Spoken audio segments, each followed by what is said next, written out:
क्या कभी आपने ध्यान दिया है कि आपके बच्चे कहां जा रहे हैं 100-200 रुपए के चक्कर में? नहीं ध्यान दिया है ना। तो आरएसएस बीजेपी वाले लोग आपके बच्चों को दंगाई बना रहे हैं, दंगाई।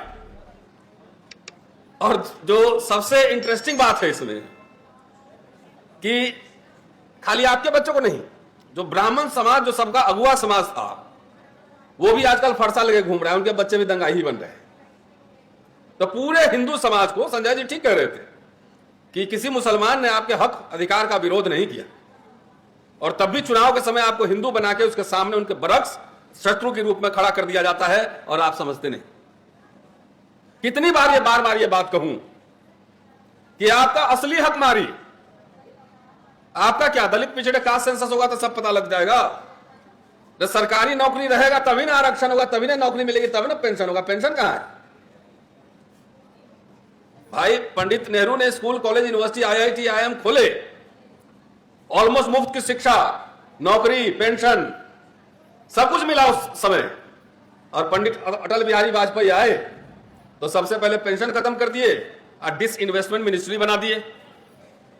अब मोदी जी तो रफ्तार से प्राइवेटाइजेशन कर रहे हैं, तो सरकारी नौकरी नहीं रहेगी तो आप क्या, पंडित जी को भी ठेका पे ही काम करना पड़ेगा। कर रहा है लोग। इसलिए इस मंच के माध्यम से जो अपने आप को समाज का अगुआ और ठेकेदार समझ रहे हैं, मैं उनको भी आगाह कर रहा हूं, उनको भी चेतावनी दे रहा हूं। पहले आप 20, 25, 30 साल पहले देखते तो सारे यूनिवर्सिटी में, सारे ऑफिसेज में, सारे top officer, director, doctor, engineer, यही लोग थे। सबसे ज्यादा पेंशन तो आपको क्या, आपको तो कुछ नहीं मिलता था। सबसे ज्यादा पेंशन और नौकरी सवर्ण समाज के लोग, ब्राह्मण लोगों को मिल रहा था। तो हिंदू राष्ट्र बनाने के चक्कर में पता लगा कि उन्हीं का गायब हो गया। बनाओ हिंदू राष्ट्र। आइए पंडित जी, आपका भी स्वागत है।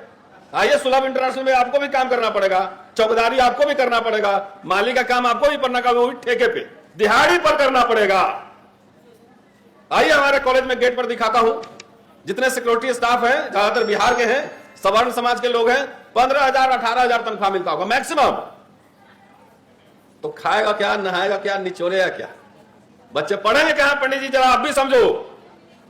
सरकारी अस्पताल धीरे धीरे निजीकरण की ओर जा रहे हैं, स्कूल बंद हो रहे हैं, इलाज कहां करवाओगे? पैसे हैं जेब में? तो ये बड़ा ही एक गंभीर सवाल है। और देखिए, मैं कास्ट, जब सब कुछ का सर्वे हो सकता है, पानी में कौन सी मछली कितनी है, बाघ कितने हैं और शेर कितने हैं, भालू कितने, इसकी गिनती हो सकती है, तो जाति समुदाय की भी गिनती हो सकती है, और इसमें कोई कॉन्ट्राडिक्शन नहीं है। लेकिन मेरे कुछ सवाल है, और खास तौर से जो पिछड़े समुदाय के लोग, ये क्या हम एक क्लास कॉन्सेंसस, वर्ग चेतना हमारे अंदर आई है क्या? एक हम पिछड़े समाज के लोग हैं, और दलितों से भी ये सवाल है। लेकिन दलित लोग थोड़ा लड़ भिड़ के पहले ले लिया, लेकिन कुछ चक्कर में उनका भी जा रहा है। उनका तो जो मैंडेटरी था वो भी नहीं हो रहा है कि वर्ग चेतना, कि हम पिछड़े हैं, कि जातियां आपस में मुठभेड़ कर रही हैं। जब तक वर्ग चेतना नहीं आएगा, सामुदायिक चेतना नहीं आएगी, हम जाति के हैं या जमात के हैं, तब तक कास्ट सेंसस हो भी जाएगा तो भी आपको कोई लाभ मिलने वाला नहीं है। मैं उदाहरण देकर समझा सकता हूं। यहां जितने लोग बैठे हुए हैं, हमको 50 लोगों को 50-50 करोड़ रुपए का बिजनेस देना है। यह समझिए कि 50 लोगों को क्लास 1 नौकरी देना है और 2 एमपी का टिकट देना। आप क्या लेंगे? क्या लेंगे बोले? 90% से ज्यादा लोग, दलित, पिछड़ा, हर जगह ये सवाल पूछता हूं। राहुल जी एक बार बार कहते हैं ना कि ये एक्सरे मशीन है और इसमें से आप इंडस्ट्री में नहीं है, स्टॉक मार्केट में नहीं है, यहां नहीं है, वहां नहीं है, ये नहीं है। क्या इन समुदायों में ये चेतना है? 2 एमपी का टिकट देंगे तो आप उसमें मारपीट करने लगेंगे जाके कि मुझे दो, मुझे दो। 50 लोगों को 50-50 करोड़ का बिजनेस आप नहीं दिलवाओगे। ये चेतना नहीं, ये मूर्ख चेतना है। पंडित जी से यही सवाल पूछेंगे कि आप क्या चाहिए आपको, तो वो बोलेंगे नहीं, हमें पहले नौकरी दे दो। 40 साल नौकरी करेगा, 50 करोड़ का बिजनेस लेके 500 करोड़ बनाएगा, और जिसको देखो सबको टिकट चाहिए। कितना है पूरा एमएलए एमपी इस देश में? क्यों एमएलए एमपी बनना है भाई? 60, 85, 90, 100 में शोषित 90 है, 90 भाग हमारा है, पिछड़ा पावे 100 में 60, 85, 15 तो इतने साल से सुन रहे हैं। नारे अच्छे लगते हैं, लेकिन रियल ग्राउंड पे आइए। अभी जाति जनगणना साइड हटाओ थोड़ा सा। मंडल कमीशन के 40 रिकमेंडेशन है, उसमें से सिर्फ 2 लागू हुआ। बीपी सिंह ने एजुकेशन में और अर्जुन सिंह ने एजुकेशन में। इसमें फोटो क्यों नहीं है उनका? ये भी तो सवाल है ना। क्या उन दोनों लोगों की आप पुण्यतिथि या जन्म दिवस मनाते हैं? क्यों? नौकरी और शिक्षा आपके एजेंडा पे है ही नहीं। सबको सफेद कुर्ता पैजामा और सफेद जूता पहन के विधायक जी बनना है। सोचिए, मैं गंभीरता से कह रहा हूं कि सबको एमएलए एमपी में, तो जहां देश भर, अभी मैं कल लौट गया हूं बाहर से ही, इतना नशा किसी समाज में नहीं देखा। अमेरिका में ब्लैक्स ने नहीं कहा कि हमें राष्ट्रपति बनना है, उन्होंने कहा कि मुझे हिस्सेदारी चाहिए, और रिजर्वेशन पहले यहां था। अमेरिका में अफर्मेटिव एक्शन बाद में आया, 70 के दशक में आया। उन्होंने कहा मुझे हिस्सेदारी चाहिए, ब्लैक बिजनेस चाहिए, पैसा चाहिए, सरकारी ठेकों में मेरी हिस्सेदारी चाहिए। उन्होंने यह मांगा, और 50-70 सालों में आप जाकर देखो, पूरे दुनिया के स्पोर्ट्स में ब्लैक राज कर रहे हैं, हॉलीवुड में राज कर रहे हैं, अरबपति है, मिलियनर बिलियनर है। इस समाज को हमारे जात का पीएम क्यों नहीं बना है? खाली सीएम पीएम कुर्सी होता है, सीएम पीएम कुर्सी होता है। 2 तो ठाकुर हमारे पीएम हुए हैं, चंद्रशेखर जी और एक और हुए हैं, विश्वनाथ प्रताप सिंह, तो सारे ठाकुर पीएम बन गए। उत्तर प्रदेश में 50 सालों में शुरू के 24 साल तक ब्राह्मण सीएम रहे, वहां 7 सीएम रहे, 50 से लेकर 90 तक, तो सारे ब्राह्मण सीएम बन गए। इस समाज को क्या हुआ है? सोशल मीडिया पर देखिए, बाबू जगजीवन राम को पीएम नहीं बनाया, तो इनको पीएम नहीं बनाया। अरे बाबू जगजीवन राम ने लाखों लाख दलितों के घर में नौकरियां दी, पेंशन मिला। जो पैंट शर्ट पहन के बाप के पेंशन के पैसे से घूम रहे हो, वो कैसे मिला है तुमको पता नहीं। बाबा साहब जिंदगी भर ये कहते रह गए कि शिक्षा और रोजगार का सवाल हमारे लिए जीवन मरण का सवाल है। बार बार जाके देखिए, ग्रीवांसेस ऑफ शेड्यूल कास्ट में लिख रहे हो, और कहीं दलित पिछड़े नेताओं और समाज के एजेंडा पे न शिक्षा है न रोजगार है। तो कास्ट सेंसस करा के करो क्या करेंगे आप? 40 में से 2 रिकमेंडेशन लागू हुआ है, 38 बाकी है, अभी उसमें क्यों नहीं लड़ाई हो रही है? आखिर सेंसस होगा तो किस बात का होगा? जाति जनगणना सिर्फ आंकड़ा है। सोशल पॉलिटिकल जो मामला है, इंपावरमेंट का पैमाना नहीं है, सोशल इकोनॉमिक इंपावरमेंट का पैमाना। तो 38 रिकमेंडेशन लागू नहीं हुआ, और उसमें कोई लड़ाई नहीं, कोई बहस नहीं।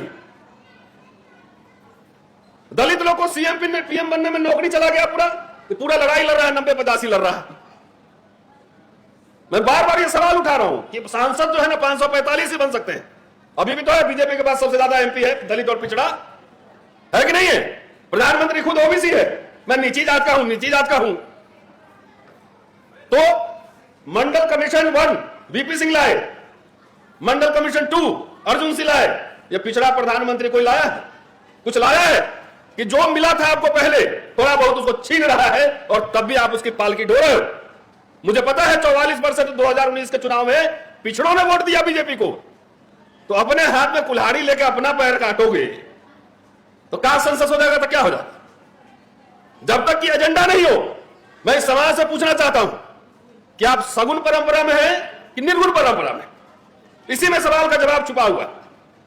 बचपन में हम लोग जाते थे मेरे गांव में, तो मुहर्रम में मुसलमान हमारे जो घर के आसपास होते थे, उनके हम लोग जाते थे लाठी बाजने सीखने, देखने कैसे मुहर्रम मनाया जाता है। हिंदू भी शामिल होते थे। आज आप क्यों नहीं जा रहे हो? आरएसएस के एजेंडा पे खेल रहे हो। जितने इतनी जातियां हैं, उतना एक टिकट ही बांटेगा तो सब जाति का कोटा पूरा नहीं होगा। तो यादव को दे दिया तो कुशवाहा नाराज, कुशवाहा को दे दिया तो कुर्मी नाराज, जाटव इधर हो गया तो जाट इधर हो गया, तो सैनी यहां हो गया। ये तो खेल चल रहा है। नहीं समाज के एजेंडे पर, नहीं समाज के नेताओं के एजेंडे पर शिक्षा और रोजगार नहीं। आखिर निर्गुण परंपरा में कौन है? कबीर है, फूले हैं, सगुन में तुलसीदास है। धीरे धीरे आप लोग धीरे धीरे हिंदू सगुन परंपरा में चले गए हैं और मुसलमानों के खिलाफ आपको खड़ा कर दिया गया। अगर यही चेतना है, बिहार में तो हुआ है सर्वे, हुआ है कि नहीं हुआ है? हुआ है ना सर्वे? तो बिहार में बीजेपी कैसे जीत गई वहां पर? क्योंकि इन पिछड़ों ने ही वोट दिया। दलितों में भी दलित वोट दिया। अभी सरकार बनने के बाद सबसे पहले ज्यादा बुलडोजर चले पासवान जी के घर पे। चले कि नहीं चले उमसुदा साहब हैं?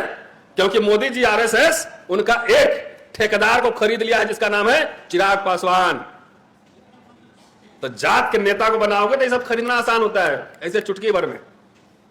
कोई पिछड़ा समाज में यह चेतना है कि पिछड़ा समाज का व्यक्ति होगा, चाहे किसी कास्ट का हो, उसको जो हमारे हक की बात करेगा, हमारे लिए लड़ेगा, उसको हम नेता बनाएंगे।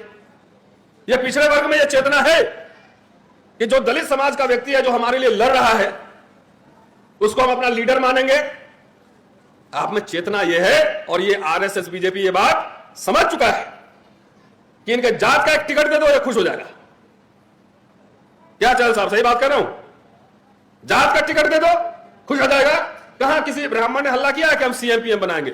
मोदी जी उनका काम कर रहे हैं, पिछड़ा को बैठाया है, सारा काम पॉलिसी डिसीजन, पॉलिसी मेकिंग जितना हो रहा है सरेआम एनएफएस हो रहा हुआ ना, कोई हलचल नहीं है। हम लोग पागल की तरह हर सेशन में यहां आके बोलते रहते हैं, लेकिन कोई फर्क नहीं पड़ता। भी हम जानते हैं इलेक्शन आएगा तो सब अपने अपने जात का नेता ढूंढने लगे। हमारी अर्थव्यवस्था में हिस्सेदारी कितनी हो, इसमें कोई चर्चा है? सेंट्रल गवर्नमेंट एक पॉलिसी बनाए कि ठेकेदारी में हिस्सेदारी कैसी हो, इसकी कोई चर्चा है? हमारा 5 वाइस चांसलर बने, 500 प्रोफेसर बने, चर्चा है? नहीं, सिर्फ पॉलिटिक्स में चर्चा है। और पॉलिटिक्स भी वैसी चर्चा है, बाबा साहब अंबेडकर बार बार कहा करते थे कि राजनीति बहुत ही गंभीर विषय है, इसको करने के लिए एक अच्छा वक्ता होना चाहिए, उसको इतिहास का ज्ञान होना चाहिए, उसको अर्थशास्त्र का ज्ञान होना चाहिए, उसको पॉलिटिकल साइंस का ज्ञान होना चाहिए, यह सब होना चाहिए। एक गंभीर विषय है राजनीति करना। यहां राजनीति करने का मतलब लोग समझते हैं टिकट लेना, खाली एमएलए एमपी बनना। और ये आरएसएस डिजाइन समझ चुका है, इसलिए हर जात का एक ठेकेदार बनाया हुआ है। ठेकेदार उधर से लेता है और ठेकेदार जब उसको जात को पीटो, उसको हकमानी करो, एक ठेकेदार खाली पकड़े हो। तो मुझे समाज से अपील करना है कि अपने जात के ऐसे नेताओं का बाइकआउट करो, बाइकआउट में उसको वोट मत दो। लेकिन यह बात समझ में नहीं आती है। यही कारण है कि आरएसएस जिस दिन देख लेगी कि जाति जनगणना से हमें लाभ है, वो कराएगी, और नहीं तो ये नहीं कराएगी। आपको गोल मोल घुमाते रहिए, घूमते रहिए, और बाकी तब तक हम पूरा अधिकार छीन लेंगे। अरे जो है पहले उसको तो बचाओ भाई। इसमें डिबेट नहीं हो रहे, समाज में हलचल नहीं है, आंदोलन नहीं, मुझे दे दो जी, भीख दे दो। कोई आंदोलन है, कोई रैली है नहीं, ये हमारा काम नहीं है। ये काम समाज है, समाज के लीडर्स का काम है, वो लोगों को मोबिलाइज करे। हम लोग तो अपना रिस्क लेकर जितना हो सकता है उतना कर ही रहे।